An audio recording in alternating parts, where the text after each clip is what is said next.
मुफ्ती साहब के YouTube channels को सब्सक्राइब कीजिए। आस्क मुफ्ती तारिक मसूद।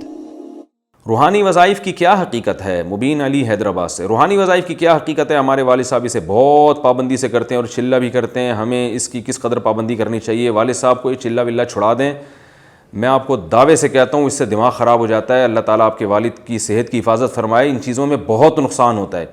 वालिद साहब के कहें सीधा सीधा जो रसूलुल्लाह सल्लल्लाहु अलैहि वसल्लम ने वज़ाइफ बताए हैं, सुबह चौथा कलमा या तीसरा कलमा पढ़ लें, 100 दफ़ा इस्तिग़फ़ार पढ़ लें, 100 दफ़ा दुरूद शरीफ पढ़ लें, शाम को भी यही अमल कर लें और रात को तहज्जुद में उठ जाया करें, अल्लाह अल्लाह कर लिया करें, कुछ नमाज़ पढ़ लें, अल्लाह से दुआ मांग लें, रोज़ाना एक पारे की तिलावत कर लें, बस इतना काफ़ी है। और अगर करना है तो तिलावत थोड़ी बढ़ा दें, ज़िक्र 100 के बजाय 200 दफ़ा कर दें। जो चौथा कलमा है ला इलाहा इल्लल्लाहु वहदहु ला शरीका लहू वाला, और या सुब्हानल्लाहि वल्हम्दुलिल्लाहि वला इलाहा इल्लल्लाहु वल्लाहु अकबर, ये वाला कलमा है। या हदीस में वैसे ही आता है कि सबसे बेहतर कलमा जिसका वज़न बहुत ज़्यादा होगा सुब्हानल्लाहि व बिहम्दिही सुब्हानल्लाहिल अज़ीम, इसका सुबह शाम जितनी अल्लाह तौफीक दे। बाकी ये जो इस तरह के वज़ाइफ जो लोग पढ़ते हैं और इतनी पाबंदी से बैठे रहते हैं तो भाई ये खिसक जाते हैं।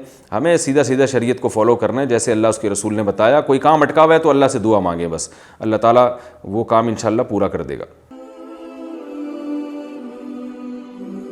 आस्क मुफ्ती तारिक मसूद।